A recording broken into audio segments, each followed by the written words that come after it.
Section 1, Subsection 1, Unit 2. Main actors and sources of climate finance at global and local level. By the end of this unit, you will be able to understand the climate finance architecture, differentiate between public and private actors, and identify their scope and objectives. Navigate among the different finance sources and opportunities. And identify different actors based on the type of source of finance, namely public international, public national, and private. Several sources of climate finance exist. For the purpose of this course, we can simply refer to public and private actors. The public sources can be further distinguished into two categories: international and national finance. International financial institutions, climate funds, and the European Union are the three most important channels for public finance on a global scale. Sources of national public financing include national governments, state and municipal governments, as well as national and subnational development banks. Similarly, private finance is an umbrella for a variety of financial sources and mechanisms. Some examples are commercial banks, private insurance companies, corporations, philanthropies, and foundations. This unit will dive deeper into each of these sources. Let's start with the sources of international public finance. The first sources of international public finance we discuss are the United Nations climate funds. The UN Framework Convention on Climate Change, generally referred to as UNFCCC, created a financial mechanism to increase climate money to developing countries. Its bodies report to the Covenant of Parties, which guides them on their climate change policies, program priorities, and eligibility criteria for funding. The operation of the financial mechanism is entrusted to three funds: the Global Environment Facility, the Green Climate Fund, and the Adaptation Fund. These funds are not directly accessible to local governments. They are operated through accredited entities such as international organizations. If a local government wishes to apply, a national designated authority or focal point must approve the funding proposal before its submission. National designated authorities also coordinate funding activities and oversee the initiatives and programs. These authorities are mostly government agencies or officers. Here is an example of a subnational government accessing international climate funds. The city of Karachi, in Pakistan, is implementing a green bus rapid transit project. The project includes a bus rapid transit line, new bus stops, pedestrian access and crossings. It also improves sidewalks, safe cycle lanes, and bike-sharing facilities. The project has been financed through loans and grants provided by the Green Climate Fund and the Asian Development Bank. In this case, the Asian Development Bank, as its role of an accredited entity of the Green Climate Fund, receives the money from the Green Climate Fund to keep, administer, and disburse it to beneficiaries based on the project's progress. In turn, Pakistan's Ministry of Climate Change expressed its interest to submit an application to the Green Climate Fund and is now in regular contact with ADB. Both actors have collaborated with one another during the submission of the proposal and are continuing during the implementation of the project. Here, the public sector company named TransKarachi is responsible for the administration and maintenance of the bus rapid transit, acting as the executing entity. We now continue to look at international public finance through the so-called international financial institutions. These institutions are chartered by many nations, and are therefore subject to international law. Their shareholders are usually national governments, although sometimes also international institutions and other organizations can be shareholders. The best-known type of international financial institutions are multilateral development banks. They fund projects primarily via equity investments, long-term loans, and guarantees. Their involvement allows other financial institutions and the private sector to participate. Main and sub-regional multilateral development banks are categorized by purpose, geography, and membership. Both provide more flexible financial mechanisms than the commercial market. The primary objective of the main multilateral development banks is also to give expert advice. Their membership comprises both developed donor and borrowing countries. Examples of them are the World Bank and the New Development Bank. Conversely, sub-regional banks only comprise their borrowing countries. For instance, the East African Development Bank serves Kenya, Rwanda, and Uganda. The West African Development Bank instead serves Benin, Côte d'Ivoire, and Togo, among others. The financial deals offered to their members are different from commercial banks, since these types of banks can often borrow money at a lower price.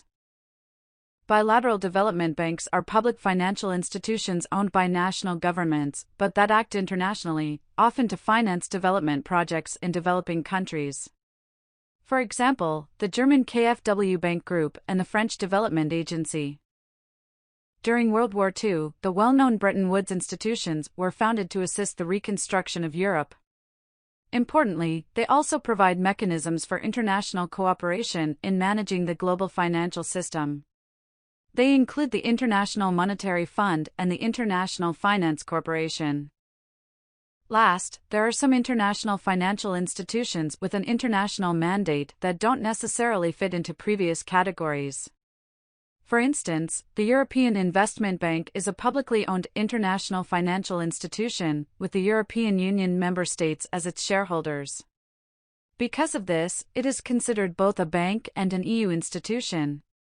It acts as an investor and as technical assistance providers in developing countries beyond Europe. Another case is the European Central Bank, which is the central bank of the European Union countries using the euro as their currency.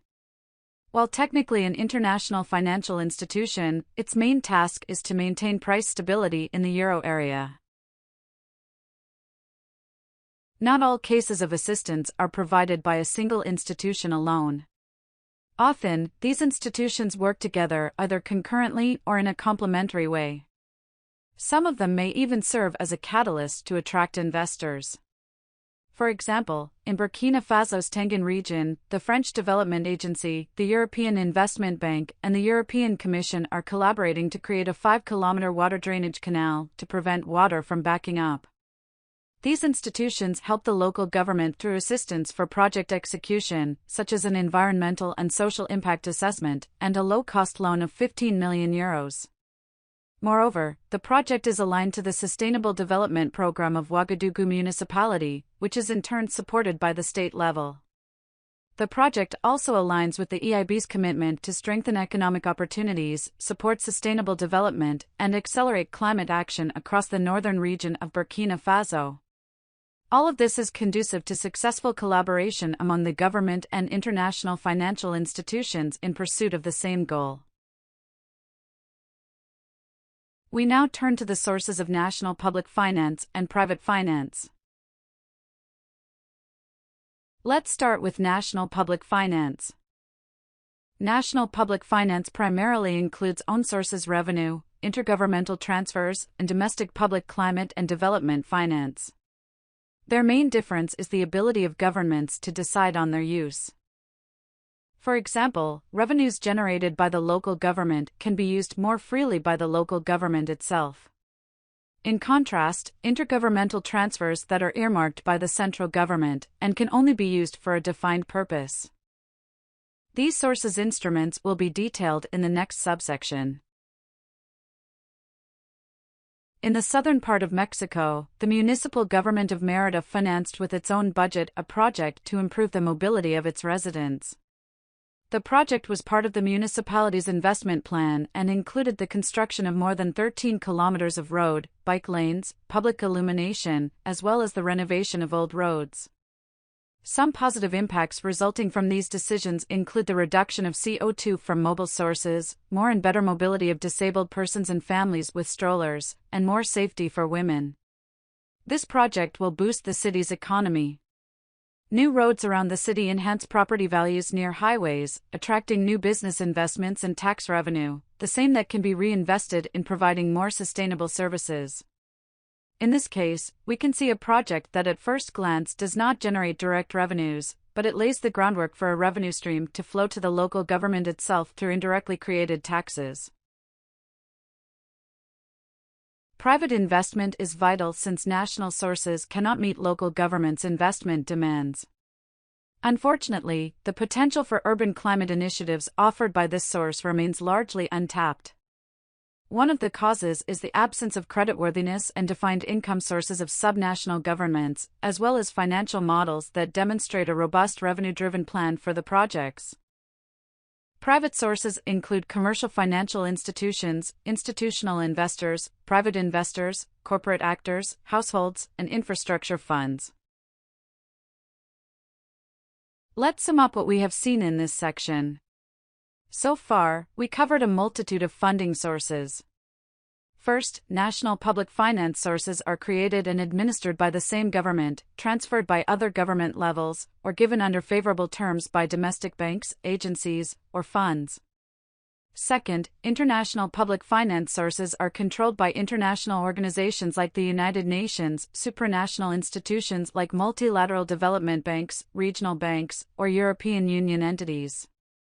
Last, private finance sources include commercial financial institutions, private investors, institutional investors, corporate players, infrastructure funds, and households.